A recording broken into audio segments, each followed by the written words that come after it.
Hey everybody, right now you're hearing sounds from my new Ableton Live pack, Guitar Feedback. Guitar Feedback has 210 guitar feedback sounds, pick scrapes, and slides that are really useful for transitional changes in your music. There's also 25 Ableton Live instrument presets that allow you to use these sounds as melodic instruments. All of the lead sounds you're hearing right now are made with the pack. You can find this at my website, brianfunk.com. It's also part of the September 2021 downloads for the Music Production Club. And I'm really excited to announce that I can now offer your first month for free at the Music Production Club. In the Music Production Club, you get all kinds of downloads for your music production needs, educational stuff, Ableton Live pack stuff, templates, and there's an online community, and we do live classes, and every month you get something new. You can go to brianfunk.com/MPC to join the Music Production Club and get your first month free. You'll get a whole bunch of downloads, including the Guitar Feedback Ableton Live pack. And of course, if the club is not for you, you can cancel at any time and keep everything. So check out the Music Production Club, brianfunk.com/MPC. Hello, everybody, and welcome to the Music Production Podcast, where we talk about all things making music. I'm your host, Brian Funk. On today's show, I have two guests, which is kind of unusual, actually. I've got Felix and John from the band The Slang. They come out of the Washington, D.C. area. They're doing a rock pop sort of thing. Their new album is going to be coming out on the 24th of September, I believe it is. It's called Divide. I've been able to listen to some of that, and it's really cool, really great songwriting, really great production, lots of nice guitar work, drumming, and synthesizers, and just an overall pleasant listen with good songs.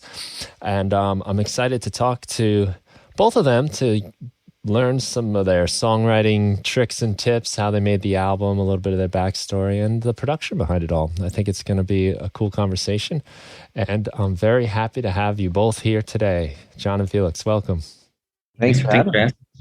Yeah, it's been really fun listening to the music. You know, like rock music that's where I come from. You know, that's my background. I played guitar when I was 14 and playing in rock bands my whole life, and I miss the days of like the guitar rock band and all that stuff. And you guys have a really nice sound going that I think brings that to the table, but also brings in some more of the like modern production aspects and a really cool sound. So congratulations on the upcoming album. Thanks. Yeah. Thank you. I think, it's nice that you kind of noticed that, because I think when John and I were writing the record, that was literally our philosophy going into it. It's like, well, we love rock.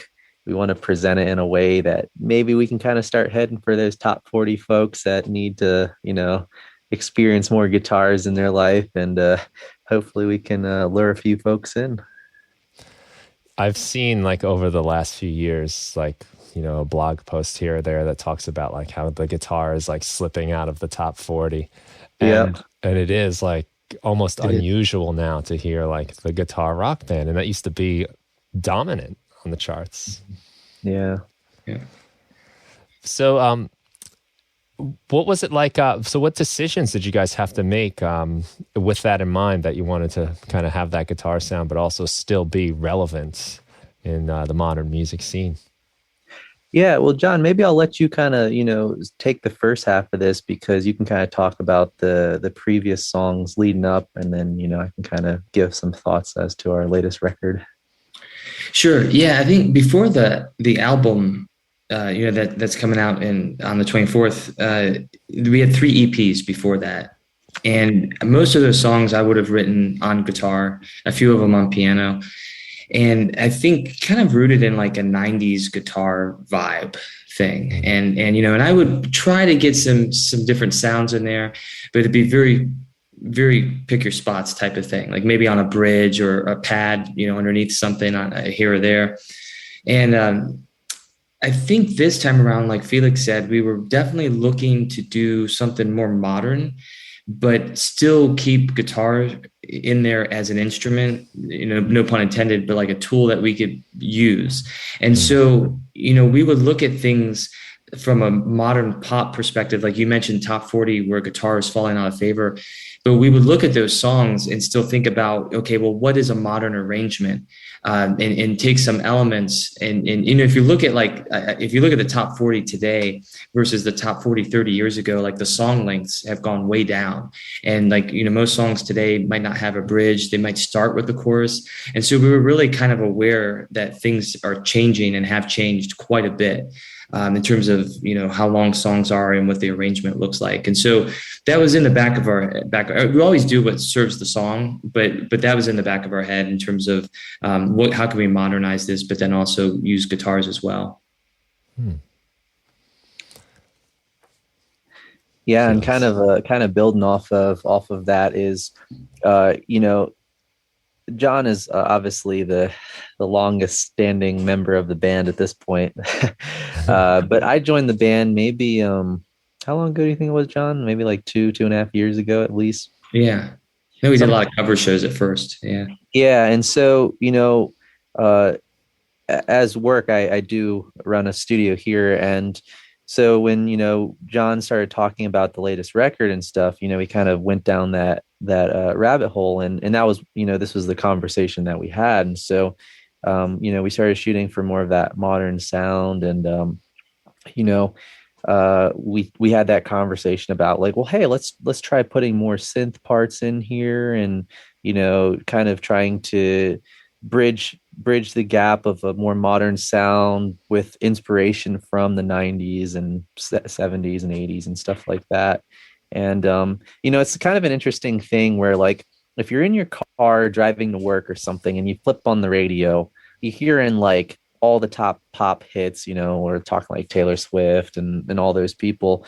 But then, after work, if you go to the bar, you're hearing a lot of like 90s rock, because I guess that's the age of people in the bars. And so part of it for us was like, well, like we know that both genres work. Kind of how do we kind of bridge the gap so that it's more palatable online, but the people that are coming to the shows can still kind of hear something that they'll like too. So there was a big focus made for that. So hopefully, we were able to achieve that. And when the record comes out, people can kind of make that correlation, but we'll see.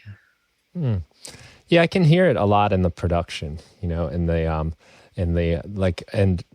the songs do sound like they could have been performed initially on a piano or an acoustic guitar, like you said, and they would hold up nicely, but they feel like they're like decorated as well with that more modern, as far as like even like transitional parts go. A lot of the like there's like kind of like swells that are really popular these days, whereas in the 90s they might have been like guitar feedback and crazy drum fills.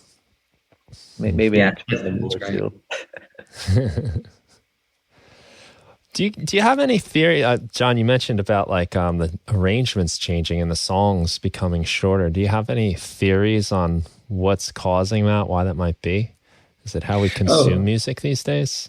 Yeah, absolutely. I mean, I think it's just it's the age of social media with the shorter feedback loops and just less patience, and so I think it's a direct result of just people's attention spans getting shorter. Both due to conditioning and probably due to chemical as well. I mean, I think there's probably a lot more people that would identify as ADHD today than there were 30 years ago. So I think there's tons of reasons for it. And it's a funny thing because if you go back and you listen to like a song by a band like The Cure, they'll do this really long intro, sing a verse, do the intro again, sing a verse, then get to the chorus. I mean, you're 2 minutes in before you've gotten a chorus, if not, more than that. But yet it works. But, that kind of fit for that audience in that era, where maybe you're listening on cassette tape and you're driving to work. But now, your headphones, your apps, you got 5 apps open while you're supposed to be working probably. So I think you're just vying for attention a lot more. And that's kind of caused it. Yeah. You don't really, back in those days, even with the CDs too, I mean, you could skip a track, but you're still on the same CD. You're still listening to the same album. Right. But cassette tape, that's a whole additional when you're talking rewind, fast forward. So you would just deal with it. It wasn't just a button. And then it's totally new place. Well, one of the other things that we learned recently too is sometimes John and I will take songwriting courses just in genres of pop and stuff to see, kind of what the trends are and maybe learn some other information. And we took a course with a guy named Ryan Tedder. And in that course, when he's talking about songwriting, he's like, the first thing that I remember from that course is he's like, nowadays everyone's writing the chorus first because he's like, you got 15 seconds for all these people on TikTok. And so you got to get your song on there. And so to John's point about, taking 2 minutes to get into it, I think modern songwriters these days are writing for TikTok and Instagram even more over than like the record or anything else, So it's pretty interesting. Yeah. Well, I mean, like we've seen songs like come back and become hits again because of TikTok. Yeah. Just the way it's being consumed again. Exactly. Yeah. I guess like the medium has always sort of informed how the songs were written, for commercial purposes. It was unusual to have like an 8-minute #1 hit on the radio. It's just too much airtime. So things were generally kept short to be the hits, but at least I guess like people were listening through a little more and getting in the zone.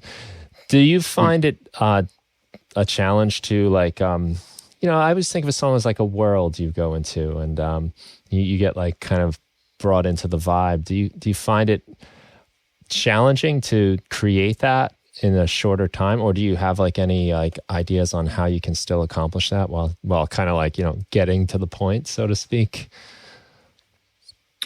Well, I know that was a huge, that was probably the biggest thing I was trying to do. And I know Felix, I probably said this to Felix a few times, is I want to create a mood.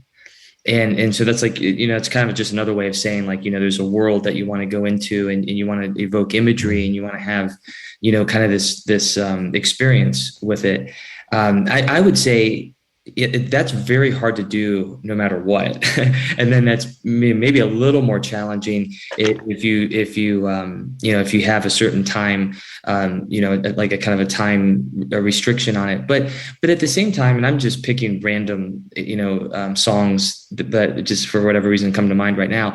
But if you think about it, how long does it take you to get into a particular mood if you listen to Time After Time by Cyndi Lauper? Like you go there right away. Like she got you in the first 5 seconds. As soon as you hear the kind of the arpeggiated, guitar thing, like you're there. So I think artists have done it. And that's something we look to get better at doing.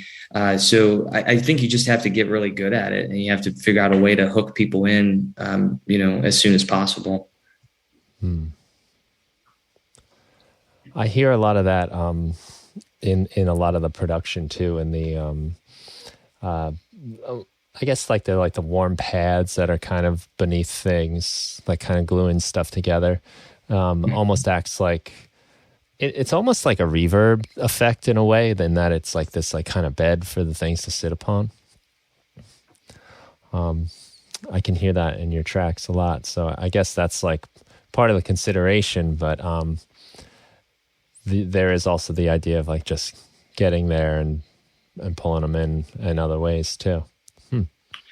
Yeah, Felix is probably best to speak to that. He produced the album and he has, so I'll come up with like the one stupid idea that works, maybe every, 10 days or something, but he's put in the 10,000 hours to kind of know like, hey, you don't want to over compress this. Like, he's kind of the taste tester of really keeping it so that, if you go back and listen to it 5 years from now, you don't make any stupid production mistakes that I know I would, and I have in the past, like, too much of a plug-in, too much of this or that, not clearing out some low end to make room for some other things. So he does a really good job of, from a production perspective of, kind of knowing what it needs, I think. So what does the process look like? Is it a full song you're coming up with and then handing over? Or is it kind of being written as it's being produced? I think more and more, I know for me, like more and more, when I'm writing music, I'm also like recording and producing it at the same time. How does that work for you guys? Felix, do you want to start off? Yeah, we've definitely done it a couple of different ways. I think on a 10-song album, we definitely mix it up a little bit just to kind of keep ourselves honest, since, we don't want to rewrite the same song more than once. And as well as, give ourselves a challenge, as well as seeing if one of the techniques yielded better results than the others.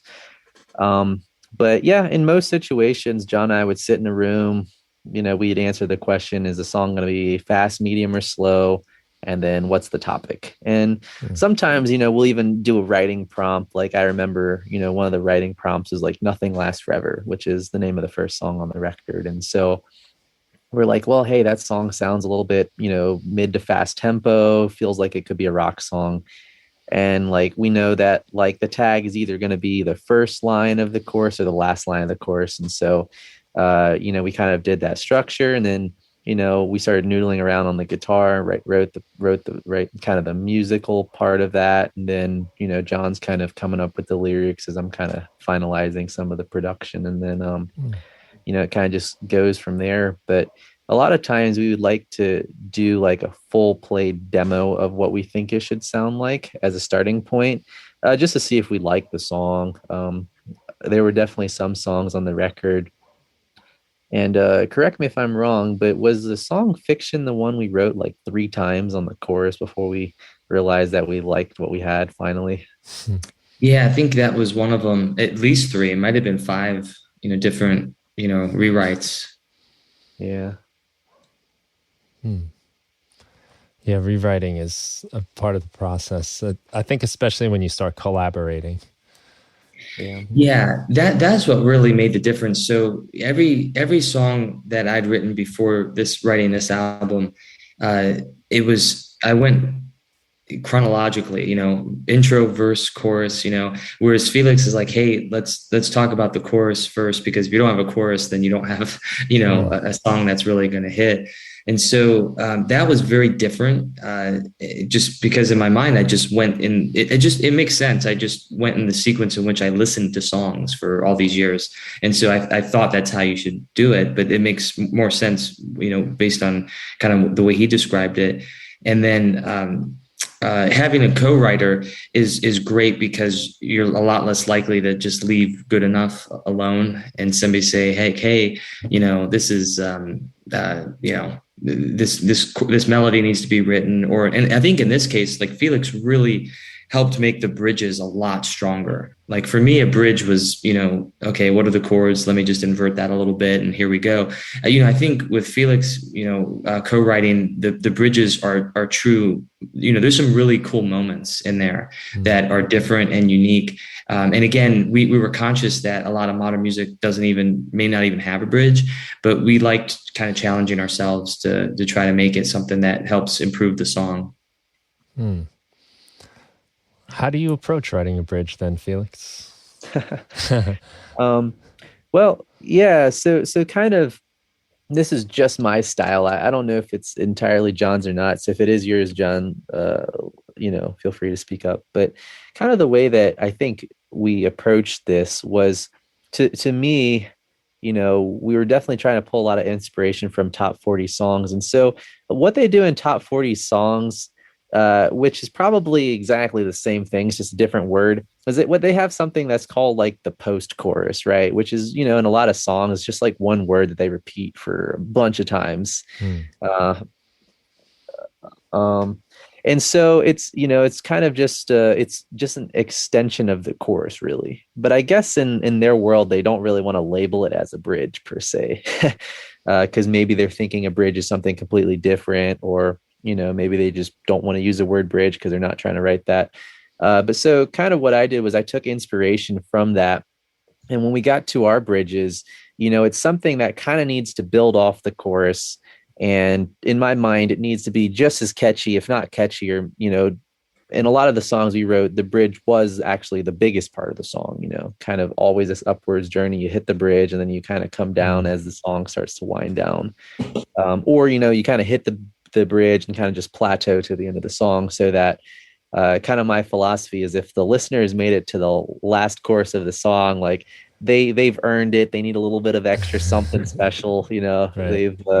They've taken the time to listen to it. So hopefully, we can, give them something special that they really enjoy the song. But yeah, so on the bridge, kind of the goal was to find something simplistic, because it's only going to happen once in the song, and something that's like catchy or memorable, so really you're just writing a second chorus per se. And I think there's some songs where we did a great job on those bridges, where I think the song let's see here, Break the Rules, I think, has a bridge that feels very anthemic when we get to that. I think Throw It Away has a pretty cool bridge. There's other songs where we got to the bridge, and because we had already done that prior, we wanted to do just the opposite. So like the last song on our record's called To the End. With that bridge, we kind of created the moment like you and John were talking about, where it becomes very ambient. It gets a little distorted, kind of like, you're thinking in your head, like if someone had an experience or traumatic experience, which is kind of how the song's talking about, like things aren't going well, but you're just going to see it through to the end. That we wanted to kind of create that feel of what someone could be feeling or hearing in their head, and thus kind of got very ambient, a little distorted, a little lo-fi, So that's kind of the opposite example where it became completely different so that it was memorable. Yeah, almost like the experience is like reverberating in your memory a little bit. Yeah, a little bit, yeah.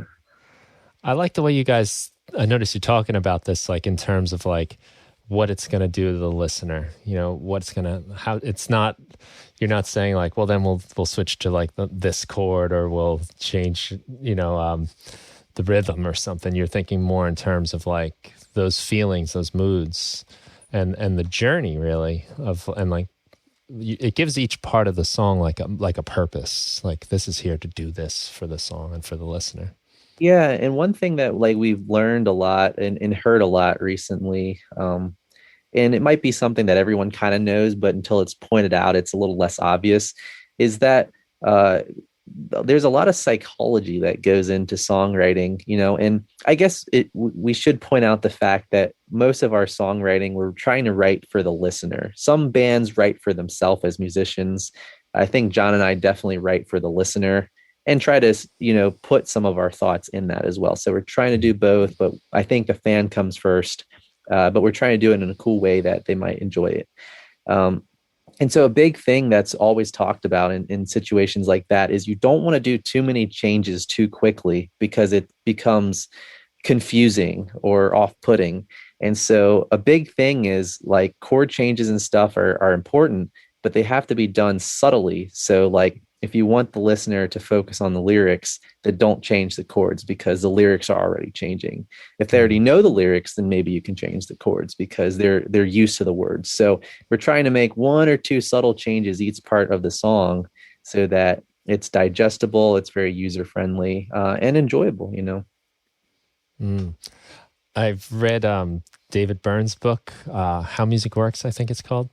And I love the way he spoke about it. And it's a lot of like what you're saying, that music has to be like familiar enough that you can digest it, understand it, but it can't be boring either. It has to still surprise you a little bit.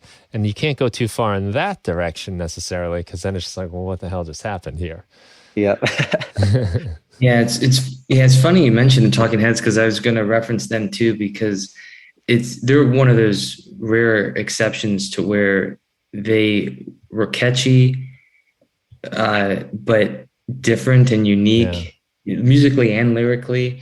And so that's definitely something it's definitely a band we look up to, and really appreciate. And we'll see what we do on the next one, but yeah, I mean, they were a band that every album was, definitely a little bit different. And so that's something we strive for. Yeah, they went on a crazy journey, like almost punk rock to like just totally out there. But again, like it still had that thing, that it's accessible. Mm-hmm. I have a note to bring it up, and since we're like talking about some other bands, the cover you guys did of Drive by the Cars was just awesome. Really love that. And there's a song with like a mood, right? Totally pulls you in right away as soon as you hear it. And still though, like that's another group too that gets like a little funny, a little weird, and does some stuff, especially I'm sure for the time, I was just like a small child at that point. So I couldn't have analyzed it on that level, but just, it wasn't like everything else. And yet it was still very easy to get into. Yeah, there's some songs that are like that and kind of staying in the 80s, like, Drive is one of those, With or Without You. And, those are just mood songs. I mean, they just, and that it may have peaked. I mean, that might be the best it ever got, really, in terms of production and mood, in my opinion. But yeah, that cover we did, that was a lot of fun because the Cars version obviously is very synth heavy. I think you have no fewer than 7 synths going on at any given time. And then we said, well, let's do a guitar version. and so there's been some other artists that have done that. Soccer Mommy, who I'm definitely a fan of. She actually released hers around the same time we did ours. Luckily, it's not like people were, aware of us and there was any issue there, but I like her version a lot. But yeah, it's just it's a great song. Ben Orr just did a great job singing that one, and good tune, classic. Yeah, I never really saw it played on guitar before, so it was fun to watch you, pluck out the chords and play like melodic phrases with it. And still with just the 2 instruments really I think is all you had. It sounds very full, really nice, like again, like that, like pad keyboard, just kind of like operating a lot like reverb does on a sound, but giving something extra, a little bit of weight, a little bit of like a flotation device for the music. Yeah, just kind of filling in all the nooks and crannies. Yeah. Because like a guitar, and I think you were playing a Telecaster too. Like they have this like quick attack, and you're not playing with like heavy metal sustain and distortion, so it goes away fast. And it's nice how that sort of like comes in and swells up to just keep it above water. Yeah. Thanks. Yeah, you definitely captured the vibe that we were trying to do between the 2 instruments. Yeah, and you mentioned With or Without You too, which I think is a cool example because I remember the first time I tried to learn how to play that, and just the chord progression is that I think it's the 1 5 6 4, which is just everywhere, but the way they do it, like you don't even notice it. It's like there's some chord progressions you just like hear and you're like, oh, it's that one again, that we hear all the time. But I just love it when a band or an artist are able to take that and just make you forget. I guess kind of like you were saying, Felix, like let you like not even notice it. The chords are changing because you're so tuned into the lyrics.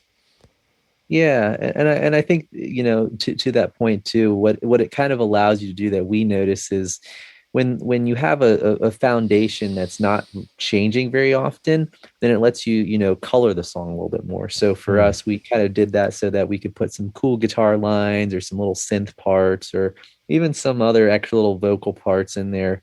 And the reason I think they stand out so much is because the chords aren't changing. So you're used to hearing that. But then when you hear them, now you're focusing on those extra new parts. So if we had changed the chords on some parts, it maybe it could have lost its value and things. So yeah, at least that's our theory.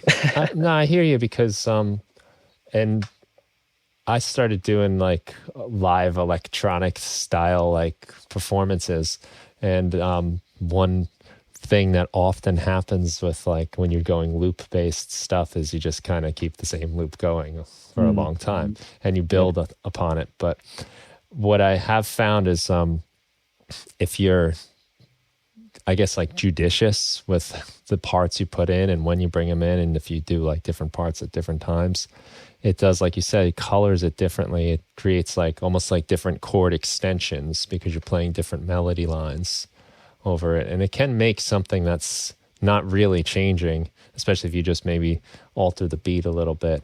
Suddenly it feels like a new part. While meanwhile, you still have that familiar thing coasting along. Yeah, it's very interesting just how the mind works when you hear music, Hmm. something as simple as a vocal line changing could be like, whoa, like are the chords still the same? And then you check and they are, but it doesn't feel like it, so it's very interesting. Yeah. I've had the same in the opposite way where the vocal line stays the same, but they switch the chord under it. And you're like, ooh, Yep. you know. Yep. Exactly. I like the way you guys think so much about the like psychological impact and also just like the listener. Something I teach my students, and I teach a Berkeley online class for sampling, and we talk about like building the songs and stuff. And I talk about like, what is your listener doing? We have this one project where it's their final project. They're getting ready to produce like a song, and the first week is like planning it. And most people are the way I am, honestly, where I'm just like, I'm gonna go in there and just see where it takes me, and ride the vibe and strum some chords. And I love doing that, but I very often come up with nothing in those situations. But the encouragement I always give is like, even though it might feel weird, is really think about it. Like, what are you trying to do with this song? And one of the considerations is, what is your listener doing when they put on this song? Why are they going to be listening to this? What is it? Because the way people consume music today, it's very unusual that people just sit down in front of their record player and put on their headphones and just go. They're usually doing something else as well in some other environment. Yeah, it is very interesting. I think I remember reading something a long time ago about I think it was like Dave Grohl or someone was writing a song, and so someone asked him like, what was kind of the thought process, and he's like, well, it's like this song, we wanted to write a song that would just be great to play live. So like when we were trying to dial in the BPM, he's like, we just thought, how fast could people jump at a comfortable level at our shows? And that was the BPM that we wrote the song at. So I was like, well, that's pretty interesting. Yeah. No, that's effective though, because you do have to like consider like what's happening, what's going on. In playing in bands, like normally we're like going to local bars, and it's just not the place for my deep artistic statement about my, emotional pain and stuff. Like, that's not why people are there. So I found myself in bands, and we were like, all right, well, we want to make these people have a great time. So let's do stuff that's going to be fun and make them want to buy more drinks and dance and, get into what we're doing. Yeah, I definitely think that's the right philosophy. Working here in the studio all the time, kind of the first question that I ask a band when they come in and they want to either do a record or an EP or whatever it be, is I'm like, well, who are we writing these songs for? Because if they say they're writing the songs for themselves, most songwriting principles kind of go out the door, because it's very experimental. It's what they want to hear. They're not trying to impress anybody, even though they probably do. They just don't think that. But if they, if they it's not approach, cool to admit like, that. yeah, but if they approach and they're like, well, we're trying to write a song that we think the fans are going to like, then it's like, well, now we got to open our toolbox of good songwriting practices. And, and one of those things is like, we got to take into account like where you're playing, what you want to happen when you play the song for them, which I think people sometimes forget. Be like, well, in your set list, is there a song that maybe you don't have a slow song, and maybe we need to write that song, or maybe you want another anthem that you feel like you can get people involved with, so we need to write a faster song. Some of these things I think are conversations that more people should have. They just choose not, and that's the biggest thing I notice with local bands is they're not really thinking about that. Like, it's not because they don't want to, they just maybe have never really put much energy into, thinking into the philosophy. And I think when you start hearing good songs or songs that become timeless and you listen to the people that wrote them and their perspectives, it's really interesting to kind of hear what their goal was in mind, because, 9 times out of 10, there was a goal in mind, and it was a lot more simple than just being like, oh, I wrote some chords and wrote some words, Well, to play maybe like the opposite side, of this, there's also like, growing up, you don't hear this as much anymore, but like growing up, it was like this idea of selling out, where you're not doing it for yourself. That's a thing. I don't hear people ever say that anymore. I've had to explain it to some younger people. It is interesting that that's gone away. Yeah. So I think that's like a big thing with a lot of bands too. It's like, well, we're not going to just make songs that are going to be for, to be popular or to be, hits. We're not going to sacrifice our art for that. Do you ever run into that? And if you do you have like any ideas on how you can balance that? Because it is, of course, as I'm agreeing with everything, playing devil's advocate a little bit, I suppose. But sure, yeah, just like, how do you not go too far in the direction where you're just crowd pleasing and not staying true to yourself? Yeah, I'll answer this, and if you want to jump in later, John, I'll let you take a stab. I think it's one of those things where I think a lot of bands, and this is a very like more of a local artist perspective, once you get on labels, you might be kind of told what to write. But if you want to stay. Yeah, I think that a lot of local bands either see one or the other, but I don't know if they're necessarily thinking that a lot of times you can kind of do both, so like, maybe you want an experimental sound. Well, that might not be the most mainstream thing to do, but if you wrote an experimental sound in 3.5 minutes with structures of where the experimental sound was going, now you're kind of bridging the gap where now you went from like very like raw, experimental to now you're like kind of a polished indie band, so you've kind of changed the bracket. And now one might say, well, that's very in now because it's very intentional.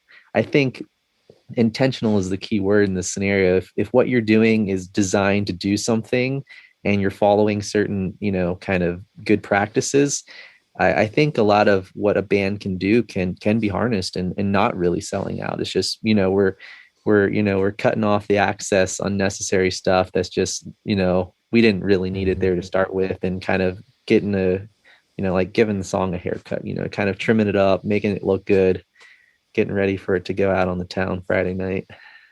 You save that for the box set, maybe. Yeah. Well, and I think, we talked about Talking Heads and, U2 With or Without You in the Cars and Drive, those are all still pop songs. Yeah. But they did it in a way that was true to them. And so I think what you do is sometimes not as it's not even as important as, why you did it. Mm-hmm. If you're doing a pop song because your A&R rep said, you sold 5 million units last time. If we, research shows if we did it, that's a bad reason, to do it. But if you're doing it because you think it's artistically a way to express yourself and something you haven't done before, I think those are, that's a little bit better of a reason. It's a little more genuine. And I think people respond to that. I think people can tell when something was cooked in a boardroom versus, cooked in the band rehearsal space. Mm-hmm. Yeah, right. That's, I guess, where the selling out comes in, right? Where like, we need a hit, boys. We need to, yeah.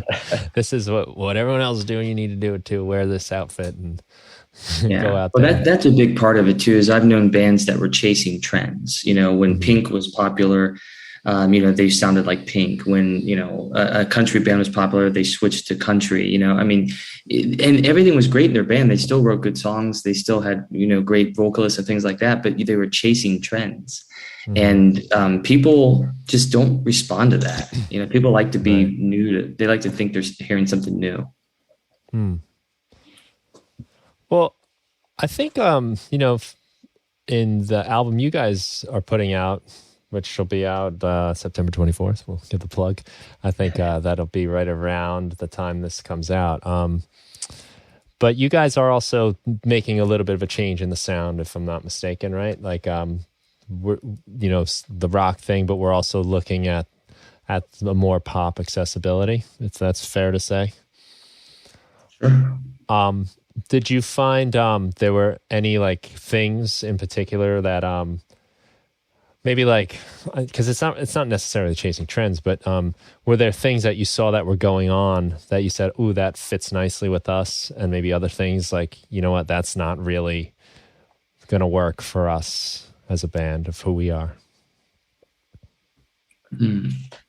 I know for me, and then Felix, you might want to see if you were thinking the same way. For me, it's just concepts. I never get too caught into, we need a song that's about this, or this is really hot right now, or this band is really hot, and so we need to kind of do something that sounds like that. It's never that.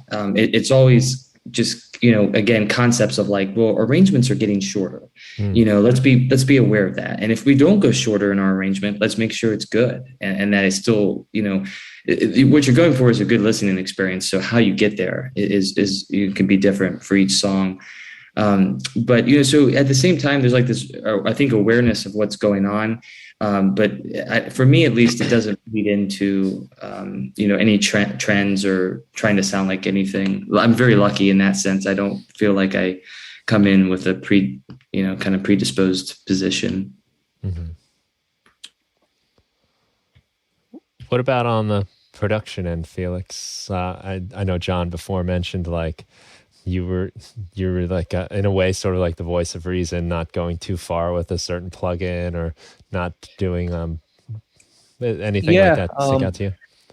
I don't think there were really either that or we just weren't aware. John and I are still trying to learn social media, so maybe some of these trends went over our head. But if we did hit one, it was definitely by accident. But I think that, like John was saying, the biggest thing we focused on, which I guess maybe it's considered a trend, is just the formula of songwriting and trying to keep a standardized time. If we're trying to write songs that'll fit in with the other group of songs, like we don't want to be too different that it's not going to be a good fit. But enough that like we realize that this is kind of what people want to hear, so we'll kind of stay in those means. But in terms of sounds or vibes, I don't think we really had much of an issue with that, because we're now presented with a current issue based on our songwriting that when people ask us who we sound like, we don't really know what to tell them. We can tell them bands that are like, slightly similar, like John will probably say, maybe there's some stuff that sounds a little bit like the Killers. I might say maybe there's some more modern stuff that sounds like the band Camino or Neon Trees or something. But like, if you were to play a song back to back, we don't actually sound like them and they don't sound like us. So, and I think a lot of that's probably due to the songwriting and sounds that we used. So, I don't think we really had much of an issue with that, or, I think we're different enough. Yeah. Well, I think the structure of a song is probably the least trendy thing you could pick, really, to like take note of, because that's something that really, I mean, even for myself, sometimes I'm not even noticing it as someone that, I think of myself as someone that writes songs. Like I can very easily listen to a new song and not even think about the fact that, oh, wow, that chorus happened right away, or this, so I think it's much less apparent than say like, I don't know, whatever the latest trend might be. We all use some random vocal chop or something. Yeah, or right. Back in the day, right? The auto tune or whatever trend. Yeah. So, do you have any particular influences then, like as a songwriter, John, that you like to draw from? Anyone like recent or new or anything like you've brought into your songwriting for this? Yeah, there's so many, good ones. I mean, that's kind of one of the, benefits of social media and just the internet is, you can I could probably never listen to the same song twice for the rest of my life. If I even listening to 8 hours of music a day, there's just so much good stuff out there. But, the thing kind of foundationally is when I was learning guitar and writing songs in the 90s, it's kind of funny to think back to it, but I'm very glad that I grew up in that era versus maybe the 70s or even the 80s, because the barrier to entry of songwriting was so much lower. You could be like a Rivers Cuomo and just kind of pouring your heart out and write a whole album. And that seemed attainable, it was really good. And he's a great songwriter, but it wasn't like it was an Eagles song that was written by 3 or 4 people that, was, like Hotel California was recorded and recorded twice or whatever, like it wasn't like it was attainable, what you wanted to do. And so I don't draw on a lot of the 90s trends. And it's actually one of my least favorite decades of music, at least right now. That might change. It kind of evolves. But I'm glad I'm glad the first bands that I got into was just people that picked up a guitar and wrote a song by themselves. Very simple, And then as I started to kind of explore different sounds, then I started to discover like, Brian Eno and Daniel Lanois and all these other producers that had these really cool things. And luckily Felix is able to, achieve those sounds and do things like that. But yeah, that's kind of where I come from like a songwriting perspective. It's just kind of my foundation. It's pretty much the same for me. I started playing guitar in the mid 90s and Weezer, one of my favorite bands. And I love the new Weezer record. I think it's a great example. The Van Weezer record, I think it's a really cool example of a nice modern rock album. It's got so many throwbacks too of like, old like hair metal stuff. But as far as like the production goes, it sounds fresh and new, but it still sounds like a rock band. Yeah, it's a great album. And you're right. Like you could, in those days, there were so many songs that were just power chords and just a few of them even. And you could pick them up real fast. I can remember it wasn't long into playing guitar where I was already playing some of my favorite songs on the radio. Wouldn't have happened if I was listening to Led Zeppelin. Right. Yeah, exactly. I mean, it just, you had to be so proficient on your instrument to even begin that journey.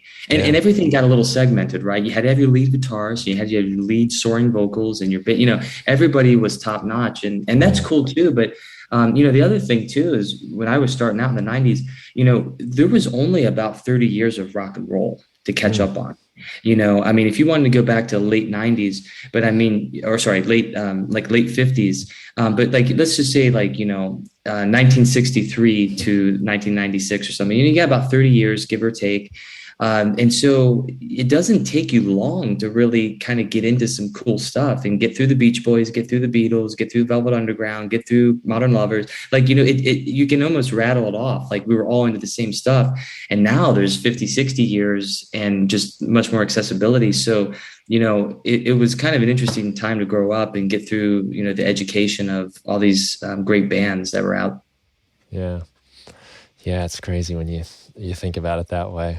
I've thought about how like, like more time has passed since like Nirvana, Nevermind, 30 years now than had passed from Abbey Road to Nevermind. Right. Like, yeah. It's crazy. It felt like forever ago when I was a kid, well before my time, but now it's like, oh my God, like it's been that long, the space. Yeah. But you're right. Like there was a lot, you could do it, you could take a course almost and just get through it and study it and figure it out. Yep. For you, Felix, maybe like from production angle, anything that was particularly influencing to you going into this project? Well, it's kind of funny. John and I think the reason our songwriting works pretty well together is, John's kind of pulling inspirations from the older, bands and things from like 60s, 70s, 80s, 90s. And for a production standpoint, I try to stay a little more modern. So, I'm listening to the Taylor Swifts and Dua Lipas of the world. But yeah, from a production standpoint, I think the only one that we, really had to work on just a little bit to get that vibe was there's a song on the record called Speed of Sound, which is quite a little bit different than the rest of them, where John and I always joke about how we really love that like 80s sound. And so on that song, we were just like, well, hey, we got a bunch of these songs on the record. I think this was like the 6th or 7th song we were writing. We were like, well, let's do something a little crazy. Let's write a song that feels like it's written in the 80s, and maybe make it feel a little modern as well, because I think a lot of people are starting to head that way. Maybe that was a trend that we chased. But so yeah, finding all those sounds and kind of writing a song lyrically that we think would be written then was kind of an interesting task we gave ourselves. What kind of things did you guys latch on to? Well, so the big one is like, drum sounds from the 80s are quite a bit different than now. So Right.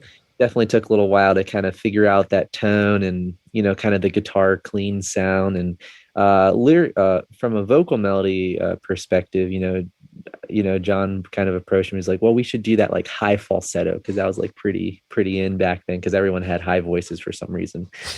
So we did that high falsetto lead vocal on the chorus and stuff, and tried to get a fun lyrical line, speed of sound, which feels like it's kind of an It 80s does. sounding Yeah. line. So Could have been like a Top Gun song. yeah. That's cool. That was one that was definitely pulled some inspirations from a bunch of different places. So Well, and that's what's fun about doing an album is I feel like when you're doing an EP, at least for me, my mindset is always we need, every song needs to be a hit, needs to be a single. And then when you're doing an album, like you can do these left turns and kind of indulge a little bit. And I really enjoy that. This is the band's first album. Everything else prior had been EPs, and you kind of just write a bunch of songs. You take your best songs, but when you're writing an album, it's a different mindset and it's enjoyable. Mm-hmm.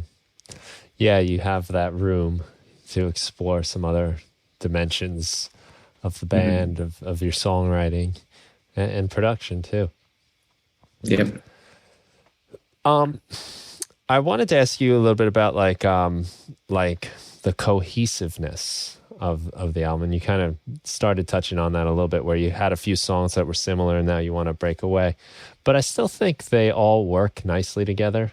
Now, is this the result of having like recorded the parts like all at the same time, kind of like, was it like drum day, guitar day, and then, or were they more like one at a time? And just how you managed to keep things sounding like the same record. Well, that's it's a big testament to the fact of you saying that, because this record was very much, every song was almost approached as its own entity. Obviously some of the themes, I think we kept the themes pretty similar throughout, but the people that we brought in for different parts and stuff were fairly similar, but there definitely were different people here and there. And then we had 4 or 5 different mix engineers mix the record. So that's a lot of different people and their personal tastes that kind of come into play. John, how do you kind of think we kind of kept that cohesiveness? Well, as the vocalist, I feel like you're always going to get a certain amount of cohesiveness when you have the single vocalist, right? Like no matter how much I like to approach it and try to be different, I feel like, you're going to be, you're going to have a certain range, you're going to have a certain tone. And so I think that always puts you into a spot. But then, you just try to be careful with, like Felix mentioned, the drum sounds. There were times where we, went outside the box there if it fit the genre of the song. But for the most part, I think, the album kind of breaks down into 3 categories of songs, the kind of the rocker, faster tempo ones, the mid tempo, and then the slow ones. I think every album kind of breaks into that mold. It just, I don't know, and maybe some of it's luck. I think we maybe got lucky with using all the different mixing engineers and that just, it came out that way. So I don't know if it was conscious, but we maybe got lucky. How was that for you, Felix, with having the different mixing engineers? I imagine, as you're putting this together, there's got to be some degree of mixing that goes on a little bit, even if it's not completely intentional. So the way that we do this is, I'm pretty critical on the people that we hire, and John can tell you that. But what we would do is we'd do like a rough mix. So I would do a rough mix, kind of get everything where we want. And we would put that in the session and solo that. So whenever any mix engineer opened the session, they'd have to play our reference track first to kind of hear where we're hearing it. And a lot of, these people, we're just sending the session and not actually the file. So like if they push play, they can kind of hear where we were kind of at almost. But yeah, there were some people that couldn't figure it out. I don't know if we want to name names, but he was definitely a very notable mix engineer that mixed Nickelback and all kinds of people. And he did not mix our record well. And we parted ways and hired someone else. Hmm. So, there was a level that we were trying to get. And then there's other people that we hired that were, we're like, well, we'll take a risk on them and see. And they turned out to be a perfect fit. And, we gave a lot of the work to that. And so, yeah, I mean, I think we kind of had a clear vision of what we wanted them to sound like. And, we weren't crazy on the revisions, but we kind of very much made clear what we wanted. So, I guess we got a little bit lucky that kind of the different people were able to get close enough. And maybe part of that's because we sent a reference mix that we're like, hey, if you do this, like, we know they're all going to sound the same, and it won't matter that you live in Florida or Nashville or, LA or something, Right. Well, Felix is being modest. It was a mix. It wasn't a reference mix. I mean, it was a good mix. And a couple of people came back and said, like, you already mixed the song, So, Right.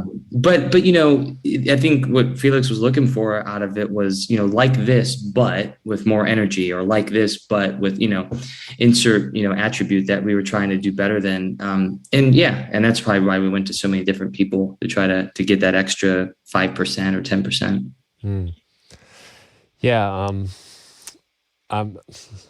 That's a cool way to go about it. I'm currently working on a record with my band. We're a 3-piece like rock band, and we have these 10 songs that are getting pretty close to being done. And one of the guys said to me, he's like, Bri, if you want to pass the mixing off to someone else, because it's very time consuming and all that. And like when he said that, I was like, oh no, I can't imagine like letting go of this thing now, like so deep in there. But there is definitely something to be said about someone else hearing it and just getting a different set of ears on it, because you just get so that's used to huge. Sometimes we were definitely, I guess we were fairly attached, but not super attached, in the sense of like, we wanted it to come out with a certain vibe, and if that meant the guitar was really loud here or medium loud here, like, I don't know if we cared as much about that. But yeah, the big thing for us was like, we've been in this song for a long time. We kind of had a clear vision of where it wanted to go, but we wanted to just try passing it off, letting them take a stab at it. Because sometimes what you think isn't annoying, they might think is. And we're like, this is another way to get a opinion of like, if there's some issues with the songs or something that shouldn't be as loud, it's, it'd be nice to hear it from someone before it's out there in the world. Yeah, you're right. And especially when you're on the record, and, you might either want your part cranked all the way up, or you might be a little like uncomfortable with it for whatever reason and tuck it too far away when it needs to be, further up. There's so many different things, from just like your ears, the sound of your room, to your own like insecurities or ego, depending, getting in the way of like how you actually perceive the mix. Yeah. That's cool. I think that's a good approach though, to like, say, hey, we got this pretty close to what we want. What can you do to make it? Yeah. And to that point, there were a couple songs that I think I ended up mixing just because the other person just didn't do them as good as we were hoping. Or we had such a clear vision and we were already there that we, just took the extra time and finished it out. And it's just two different ways of doing the same thing, I guess. Yeah. Well, and I mentioned that kind of categories of songs. And so, I think another reason why we had 3 or 4 mixers is there were some that were really good at mixing, the more layered atmospheric songs, some that were better at mixing the more straightforward rock songs. So it definitely, kind of depended on what we were doing. We didn't, we kind of geared each mixer towards a certain style of song within the album. Yeah, it is pretty funny to think about that, since I don't know if we've really had this conversation too much, but yeah, it's kind of funny. The person that we got to mix the ambient ethereal songs is actually an 8-time Grammy winning Christian mixing engineer, which is like, well, now that we stop to think about it, it makes total sense. Christian music has so much ambience and vibe or whatever. And, the person that we got to mix our like 80s pop, kind of Latin feeling song is mixed like Beyonce's song and Shakira. We're like, well, that's why it worked. Like, you don't put the pieces together sometimes until Yeah. you start to think about it. So it's kind of funny. Yeah. You can kind of see how that work it might not be an obvious connection, but okay, Yeah. I could get like why that person would be fit for the job. Yeah. And then other people are, just let you down. So not discrediting that, but if you hire good people that have a good track record, so, you can see those connections most times. Yeah. Yeah, and Brian, for your record, I would recommend at least trying one song and having somebody do a mix, and you can include a reference mix, but get competitive with yourself too, and you might get it back and say, man, mine sounds so much better, and your band likes your mix better, and that's great. And the opposite is you might get something back, and you're like, whoa, I didn't think that drums are way too loud, but that really works. Like what they put it on, they do something sideways that just makes it pop in a different way. So. We like Felix said at the very beginning, like we're taking a course on songwriting. So we kind of really hit the educational thing. We really like to challenge ourselves with different things, and you end up growing one way or another. Sometimes it doesn't turn out the way you wanted. Sometimes it does, but it's a good way to kind of challenge yourself, keep it fresh. Well, I guess there's a lot to be learned just hearing somebody else's interpretation of it. Yeah. This is what someone else would do with it. And there is it's probably an ego thing or just like attachment thing, I'm so far into it, like let me just send it off. See, that's the best thing about you being in a 3-piece band is if you take a vote, there's never a tie. Right. That's a good point. Yeah, but I hadn't thought of the idea of kind of test driving it with like a track or two. Right. Yeah. That's not it's bad. Food for thought. Yeah. Do you guys supply your mixers with like another song that you like the mix of and say like, we kind of like the way this song sounds, maybe we're in that. Is that? Did we do that for any of the songs on the record, John? I know I've done that for other artists, but I don't know about us.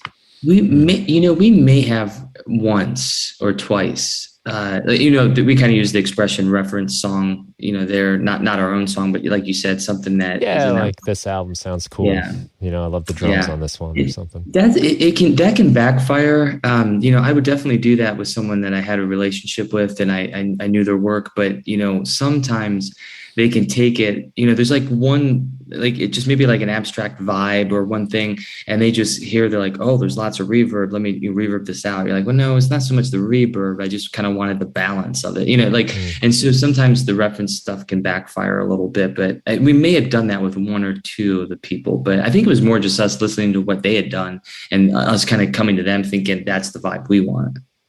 Yeah. Right. John brings up a good point. Sometimes it works really well. And sometimes it's taken too literally that it holds back some things that they could have done that would have been cool. Like let's say you send them, a mix of like, I don't know, like Dua Lipa, since that's what I'm listening to now. And you reference a specific song and like maybe the vocals are super dry and you're just like, I love the feel of this song. But so they're interpreting, oh, maybe they don't want reverb on the vocals or something. And then you get it back. You're like, man, I wish I had a little bit of reverb or, maybe it could have gone a little bit of a different way. But other times they're like, oh, like you want like kind of a pop song. And they're like, all right, I'm going to suit the song and kind of give it like the pop sound. And you get it back and you're like, whoa, like this thing sounds great. Like I wasn't thinking about it in that way, but now that I'm hearing it, like that's a great decision, so. Yeah. One or the other. I think you need to kind of know what you're hiring the mixing engineer for. Are you hiring them to do something to be like something else? Are you hiring them for their 20 years of experience to surprise you? And those are two very different things.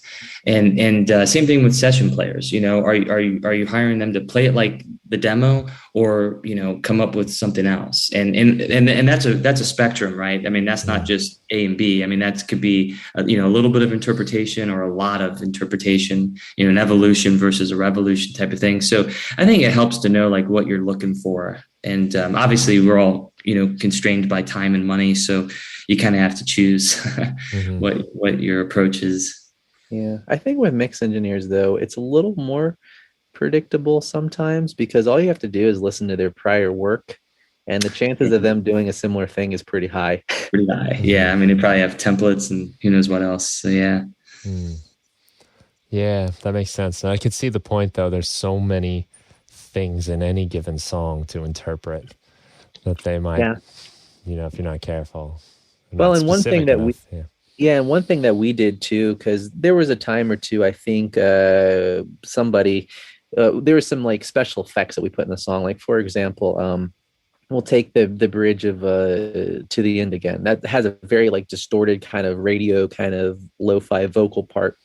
So in situations like that, we learned pretty quickly on that what you want to do is you want to commit any special effects that you want to the track. So if you really like that vibe or something, and I know to be creative, and this is something that I struggled with a long time till, you just finally start doing it and you realize it's just great. It works so well, but you have to commit to your thoughts sometimes, So it's like, I have this guitar and I'm running it through this, like, I'm just tracking it right into the computer because like maybe I want a Fender guitar amp or maybe I want a Marshall. Like, I don't know yet. And like, we won't know till we get to the end of the song. Well, and that's great and everything, but sometimes you have to be like, it's a Fender. I'm committing to that thought. And once you commit to that thought, you realize like at the end of the day, you're like, well, is there even another sound? Like, this sounds great. Or all my decisions have been based on this. Like, it just works now, So yeah, if you hire mix engineers, if you have special effects and things, just commit those down if you dig them, because chances are they probably won't be able to recreate them as well, and at least that way, that you're going to have that effect in the track when it comes back. So yeah, to recreate it can be just some difficult kind of learned along the way.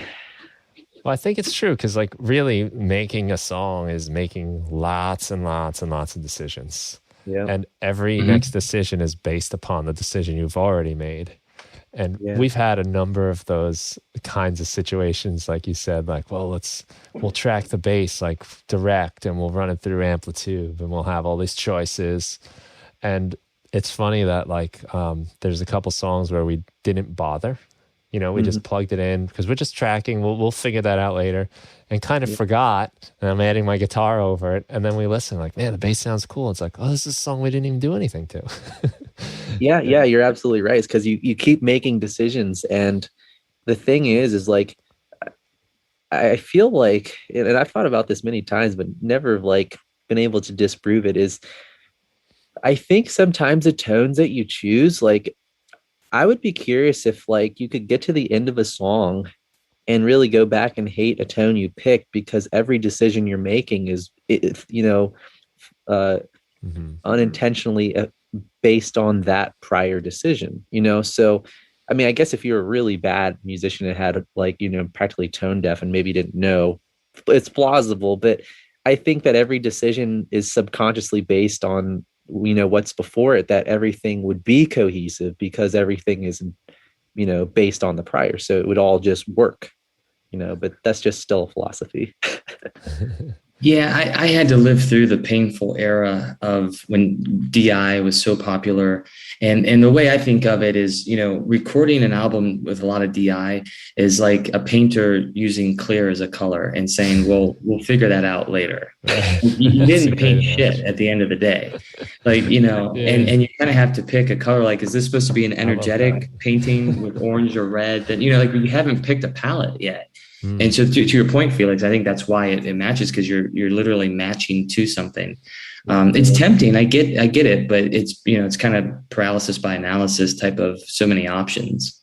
Yeah. And to John's point, it's not bad to do both. We definitely did both too, just as a backup, but I don't think we ever had to go to that because I think we never used it. Yeah. We didn't reamp any of it. Enough that it worked. Mm-hmm. Yeah. That's such a great way to put it. Not using any color, just clear. But it's true because, like, if I happen to record like a overly twangy guitar, I'm going to start compensating for that in the next things. Yep. And the only reason this new part fits is because that old part sounds like that. Yeah, that's exactly right. I've definitely like ruined a lot of songs trying to go back. All right, well, now I'll try a different guitar. And then you just hear it and you're like, oh man, now I got to fix the bass and now I got to fix that synth line. And well, and here's another fun one is, sometimes when you're writing demos, you play something and then it makes it to the final, and you're just like, well, shoot, I wish I had tuned the guitar a little bit better because I can't recreate it, you know. So Yeah. we've learned that the hard way too. Well, I guess tuning is kind of a must, right? Like you gotta I have your suppose, but guitar. like, you know, let's say maybe your guitar intonation wasn't perfect and you're like, well, it'll be a placeholder for now. We'll come back later when we get, Uh-huh. you know, once we take the guitar in and get it serviced or something. Yeah. Then you're like, I can't do it again, you know, for Mhm. who knows, whatever reason. Magic is gone. Now you're not, yeah. Yeah, and you know that's like I have this written down, you know, for to say this and ask you just about it, but like there is like this funny balance that you have to find, like the finding that like raw emotion and the feeling and the playing, which often equals imperfection, you know, often because that's like, you know, you're so aggressive on the guitar because you've got all that energy and it's a little bit sloppy. But then sometimes the production can come in and just like polish away all of the feeling. You know, and that's like the other balance you have to watch out for. Mm-hmm. Yeah, I think there were I don't know if I ever told you this, John. No, I think so. But one of the songs, I think it was like the second song, Disguise on the record, that bass line that's in the song actually came from the demo, you know? And like, I don't know if there was much thought put to the tone at all, or, you know, we kind of just slapped it down in there to kind of, you know, get us hearing some sounds as we were starting to write. And then, you know, at the end of the song, we're, you know, after all, we played all the other parts, we're just like, oh, it's pretty close now. Like, you know, maybe I wouldn't exactly have played those same notes had we done it again, but you know, it might just work. So, you know, we edited it a little bit and sent off and got mixed, and, you know, till today we hadn't even thought about it. Right. That's good when that works out. Yeah. Something's right if it's not jumping out at you. Yeah. So, you know, kind of my, you know, our latest philosophy is everything you record, you know, you got to do it right, because sadly it might make the final. Yeah. You know, you may, you know, you're expecting to have to do it better, you know, once you know what the song sounds like and really hone that in. But a lot of times it just doesn't work that way. Well, I know when I'm working on a track and recording and mixing, I'm listening to it like 40,000 times. So yeah, you learn to love it. you just like hear it that way after a while. I'm sure you've had this happen where you do a demo and you listen to it a lot and you love it, and then you try to record it and it's like, but the demo just has that thing. Yeah. You know, Yeah, it can. Yeah, well, it might not be good. It's just familiarity. Yeah, and you know, we get emotionally attached to stuff, and it puts us, you know, there might have been a mood attached to it when it was original and inspiration. I mean, let's be honest, it's a lot more romantic to record something than to re-record something. Yeah. So, you know, it's two different mindsets. Mm-hmm. Yeah, I was watching an interview with Neil Young, and you know, if anybody's about authenticity, right? It's Neil Young, and he's like, I don't even like. I got to record the song before I totally know it, before the band totally knows it, you know, where we're still like finding it. And he doesn't like to have it get rehearsed too often because it just loses that something, you know. And I think especially in like his singing, where he's just there doing it when he's feeling it rather than like going back and, you know, trying to fix everything and get it perfect. Yeah. It's tough to find that balance, especially I think when you're doing multiple jobs, you're performing, you're recording, you're writing, you're doing the producing and stuff, you know. That's the beauty of collaborators too, just to have that other set of ears to say, no, keep that. That was a good take. Well, and that was the funny part about this album is when it came time to play it live, we had to go learn the songs because we really just kind of got into a mood where we were writing. And like Felix said, you know, we'd grab a bass guitar, come up with an idea, put it down. And so we had to really go back and learn it. Like, what was the progression again? I mean, it was kind of comical, actually. It's the first time that's ever happened. Yeah. Oh, I've had that feeling a million times because most of the times lately, I'm writing as I'm recording. You know, I'm getting the idea down. That's how I document and write, is through the recording process. Not like the old days, like the Beatles used to say, like they'd get together, Paul and John, and like they'd write a song, and if they didn't remember it the next day, they assumed it wasn't a good song. We would have remembered it if it was good. Yeah. Well, listen, guys, it's a lot of fun talking to you. I'm psyched for you guys on the release of the album. That'll be the 24th. It's on, I would imagine, all the streaming platforms, right? That's right. Yep. Yeah. Do you guys like to send people anywhere in particular to check out the band, the Slang? Well, probably Spotify is their favorite streaming platform right now, and YouTube. We have a lot of content. We're very lucky. We have a lot of videos. We have 5 videos for this album. It's a 10-song album, and eventually nice we'll have 5 productions videos too. By the way, they look great. I mean, Thank you. Look like legit, like Hollywood. Yeah, style. like we wanted a very cinematic style. We didn't want to be in it. We did 2 things. We wanted to look good, and we didn't want to be in it. We felt like those 2 requirements were compatible. So so we went with that direction. Nice. Yeah, it's great stuff. And also you can see like the performance of Drive on there that we mentioned. That's on YouTube as well. So wherever you stream music, check out the Slang. The album's called The Divide, or just Divide. Something I like about your titles, by the way. I like the one-word title. I think that's, I don't know, something cool about that. Yeah, that's my Peter Gabriel influence coming in, like, so, and, just very like, hey, let's not overthink this. I like simplicity.